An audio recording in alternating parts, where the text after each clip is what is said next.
estoy como parte, digo, de lo que fue el festejo del Día de la Libertad en homenaje a Milton Friedman.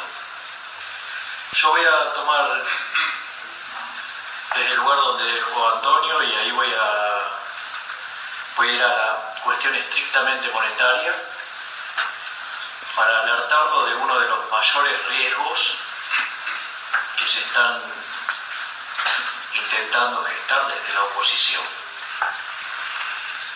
Desde mi punto de vista, Argentina para el año que viene va camino a un desequilibrio fiscal de 12 puntos del PBI. Este déficit vendría a ser el segundo más grande de la historia, al menos desde que se computan las cuentas públicas en el año 1961. El más grande fue el que ocurrió durante 1975, que derivó en la crisis del Rodrigazo. En segundo lugar está el que tuvimos entre el 81 y el 82, con 11 puntos, que fue la crisis de la tablita. A su vez, en el año 89, cuando se detona el Plan Austral Primavera, tomó lugar con 8 puntos del PBI, y la crisis de la convertibilidad se dio con un déficit de 7 puntos del PBI. Con lo cual, en línea con lo que dice Antonio, Agustín, discúlpame. Te pido perdón, Agustín. Como dijo Monteverde, ahí el tema es el siguiente. Vamos a un nivel de déficit fiscal verdaderamente enorme, en un contexto donde las tasas de interés, al menos en Estados Unidos, van a subir, el financiamiento va a ser más complicado y claramente la historia muestra que en esos casos nunca terminó bien. Con lo cual, esta locura de darle fanáticamente a las ideas keynesianas es como pretender que el Titanic hunda al iceberg. Y están todos los keynesianos diciendo acelera que lo rompemos todo con iceberg. Así que bueno, los botecitos tienen color verde siempre. Pero eso ya lo sabemos. Al margen de esa cuestión, motivo por el cual yo soy profundamente crítico de este gobierno y lo he manifestado en distintos lugares, en distintos aspectos y sobre casi todo. Y lo único que para mí zafa de este gobierno es lo que es la política monetaria del Banco Central. Y lo primero que quiero aclarar es cuál es mi postura respecto al Banco Central. La verdad es que como solución de primer mejor, para mí yo eliminaría el Banco Central. ¿Sí? Es decir, de hecho es una institución relativamente nueva. El Banco Central en Argentina está desde 1935.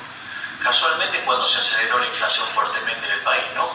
Es decir, la inflación promedio pasó de niveles que oscilaban entre el 3 y el 6% previo a la creación del Banco Central y después saltó a niveles del 150, 160%, con lo cual, digo, está claro que no es una institución que haya contribuido positivamente a cuidar los medios de intercambio, digamos, indirectos de los argentinos. Entonces, esa sería, por decirlo de alguna manera, mi solución de primer mejor. La solución de segundo mejor sería, bueno, yo no sé quién para quitarle la moneda si quiere que haya. Con lo cual soy partidario de un régimen de competencia de monedas, ¿sí? Y banca libre. Ahora, supongamos que tampoco me permiten eso. Mi sistema ahí, con esa restricción, implicaría que preferiría como tercer mejor el caso en el cual el Banco Central trabaja sobre los agregados monetarios. Solución que me parece menos mala que los sistemas en los que trabaja la tasa de interés, porque básicamente la tasa de interés es el cociente de precios relativos de hoy respecto de los de mañana.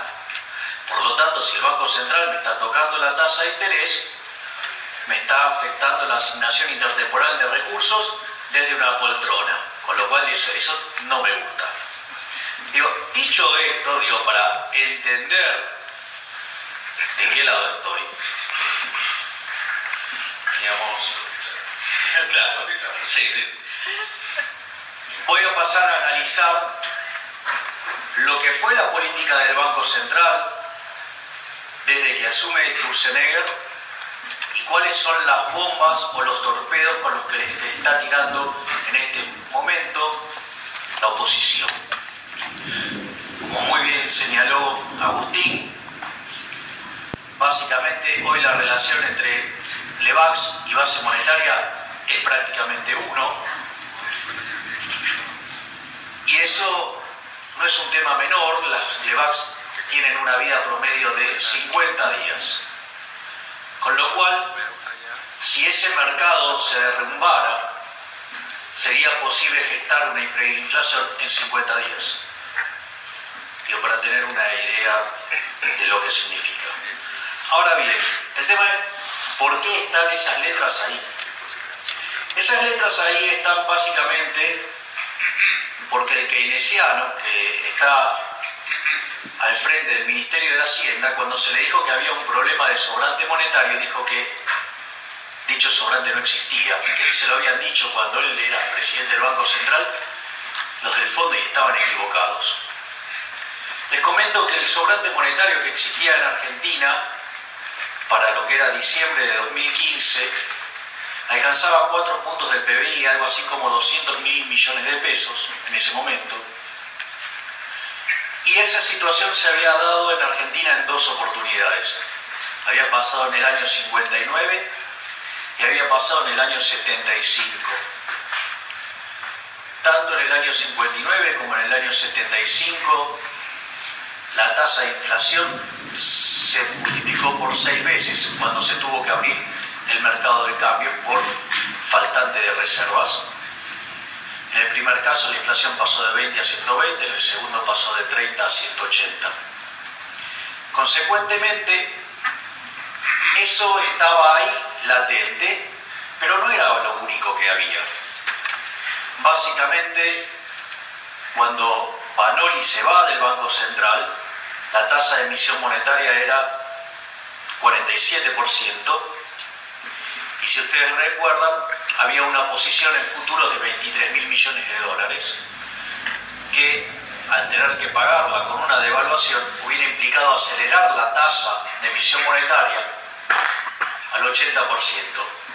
Esto es, frente a una emisión monetaria del 80%, un sobrante de dinero de 4 puntos del PBI y tener reservas netas nulas o negativas, lo cual nos empujaba a tener que liberar el tipo de cambio sí o sí, acorde a la experiencia histórica, hubiera implicado ese 80% de inflación, porque la verdad es que durante los últimos 8 años la emisión vino pareja con la inflación, digamos, Congreso, no la que dibuja el INDEC, hubiera implicado llevar la tasa de inflación a 480%, es decir, que estaríamos en el orden de una inflación del 500%, y les recuerdo que en esos 2 eventos que acabo de mencionar, en el momento más agudo, no entre las puntas, sino en el momento más agudo, las caídas del PBI también fueron del 6%.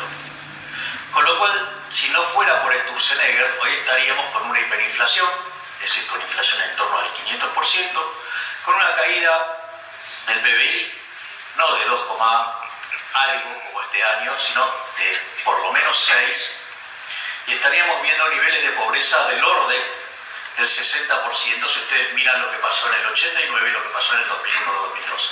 Es decir, gracias al accionar de Sturzenegger, no estamos en una catástrofe social. Ahora, ¿cuál es la parte grave? La parte grave es que la única institución que se creó desde que está este gobierno es el Banco Central. Y están todo el tiempo machacando sobre la única institución. No solo eso, el ministro manda a un expresidente del Banco Central a atacar al actual presidente del Banco Central diciéndole: tiene que bajar la tasa, tiene que desesterilizar una licitación completa. Yo les digo que cada vencimiento son 100.000 millones de mangos.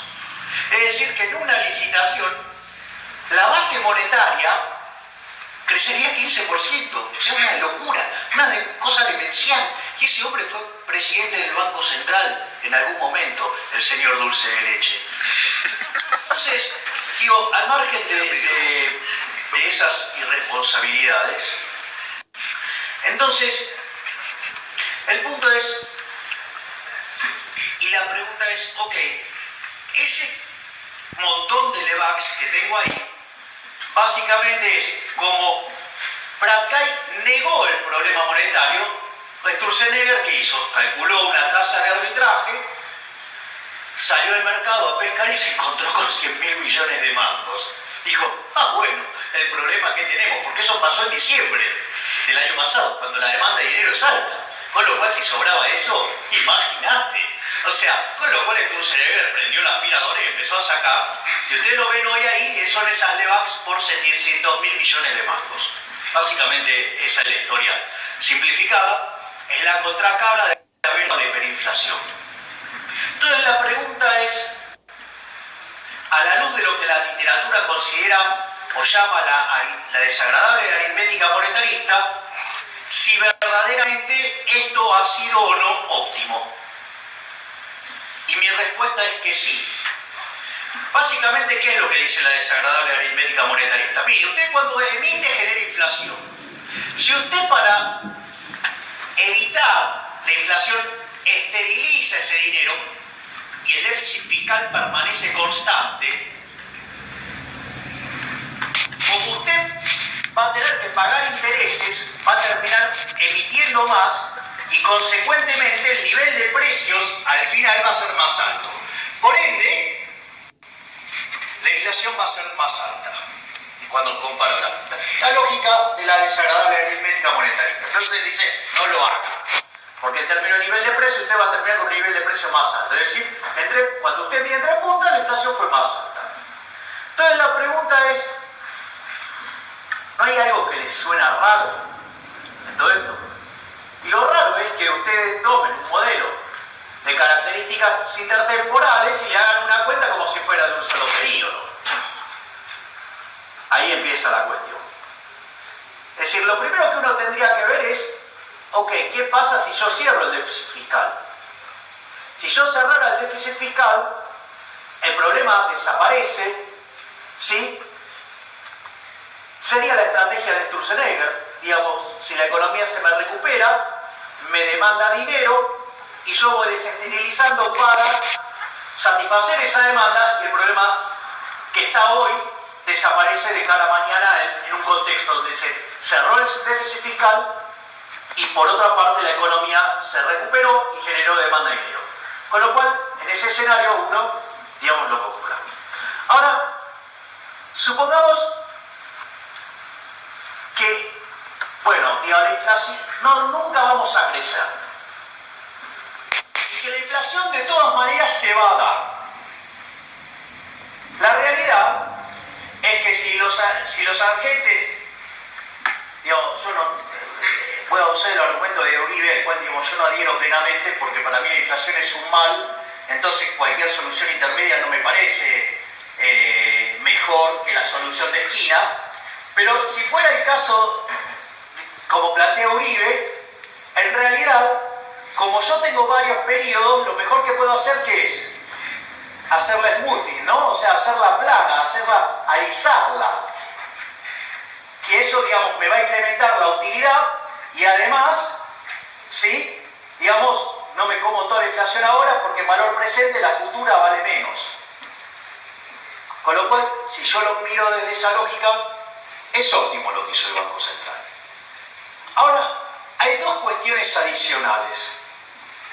Evidentemente, si yo considero que la inflación es un mal y la solución es de esquina, lo óptimo es tirar todo para adelante. ¿Sí? Con lo cual, eso también avala a Sturzenegger.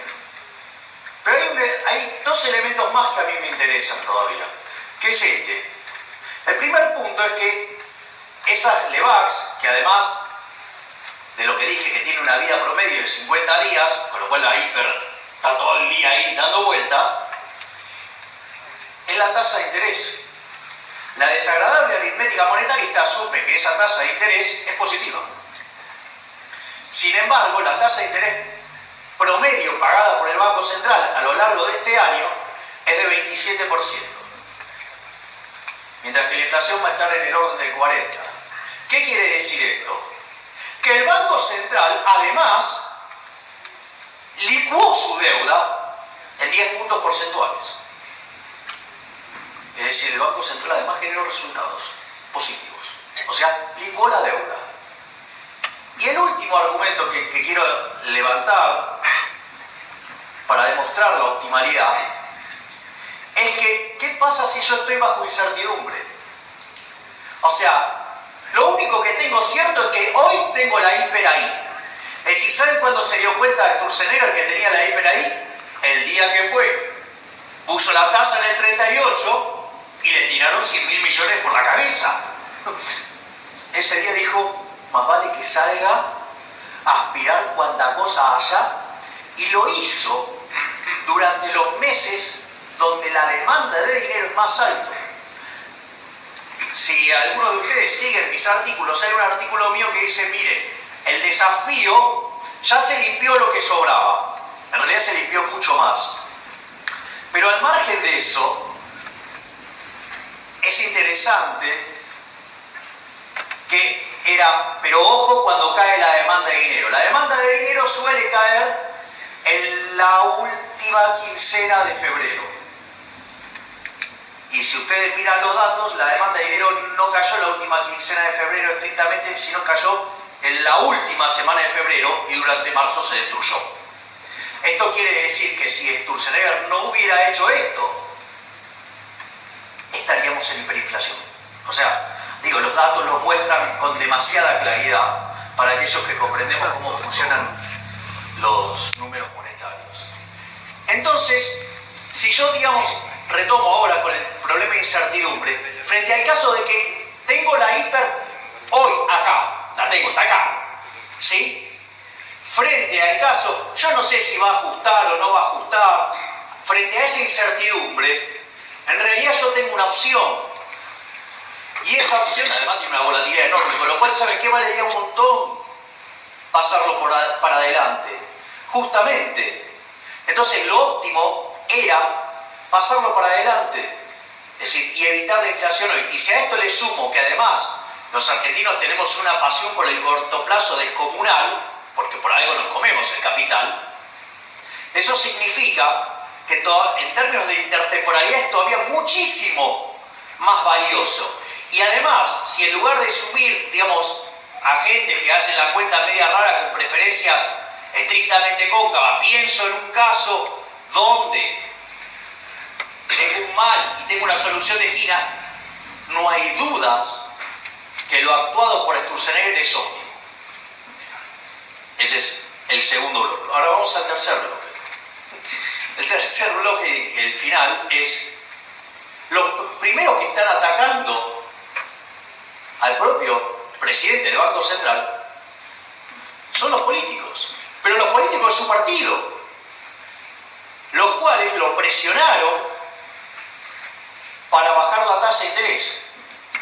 Y hace varias licitaciones, salvo una en particular, le está devolviendo dinero todo el tiempo, con una demanda de dinero que se resintió y empezó a caer, porque ve lo mismo que, digamos, ve Agustín, lo mismo que seguramente les va a contar Roberto. Imagino que Martín, digamos, que es el más educado de todos nosotros, va a decir cosas parecidas.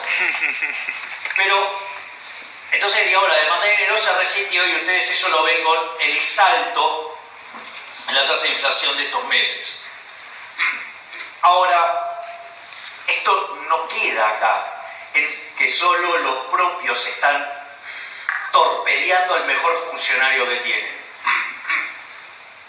También están los ajenos que descubrieron que hay un problema con las LEVACs. Les menciono dos torpedos dirigidos explícitamente sobre el mercado de LEVAX. El primero es el impuesto a la renta financiera. Eso apunta justamente, al margen de que es una estupidez, y eso, digamos, está presentado en una nota reciente de mi autoría en el Cronista Comercial. Eso genera un desarbitraje en ese mercado. Con lo cual, eso es parte de la estrategia de la oposición para generarle una hiper. La otra parte, que no sé si están enterados, legisladores del Frente para la Victoria acaban de enviar una demanda al presidente Mauricio Macri, al ministro de Hacienda Alfonso Prat-Gay y al presidente del Banco Central Federico Sturzenegger, una demanda por administración fraudulenta, maliciosa e infiel en el mercado de LEVAX. Es decir, esas dos cuestiones lo que están haciendo es intentar torpedear el único éxito que ha tenido este gobierno, que fue evitar una inflación, lo cual es de una gravedad enorme. Por lo tanto, desde mi punto de vista, no solo la economía está mal, no vamos a lograr los objetivos planteados en materia de expansión, y no digo crecimiento, digo expansión económica, porque lograr crecer 3,5% implica que entre puntas el PBI se tiene que expandir arriba del 7%, es decir, algo que pasó durante el 2009 y el 2011 con un contexto internacional muchísimo mejor en términos de intercambio y en materia de tasa de interés, con lo cual eso no se va a conseguir. Por cómo se va a dar la expansión, no va a derramar, porque da sobre un sector que pesa muy poco sobre la economía. Por otra parte, esas estupideces que creen que porque entran fondos, ya sea de blanqueo, de lo que sea, y eso va a entrar al sistema y va a motorizar la demanda, yo le explicaría a esta gente que el capital no es plastilina. Es decir, la capacidad instalada del sector de quiebra ociosa es 100%, pero está 100% ociosa básicamente porque nadie quiere ese producto. Entonces, si la gente quiere sillones, ¿qué puedo hacer con una fábrica de bicicletas? Nada. Por lo tanto, no solo que no vamos a tener un desempeño destacable el año que viene, sino que estamos quedando al borde de una crisis en el 2018 en caso que se cortara el financiamiento. Esperemos que frente a esto las autoridades tomen conciencia y que no mantengan este sendero irresponsable, porque si les sale mal, la consecuencia va a ser pagada por más de 40 millones de seres humanos. Eso es todo.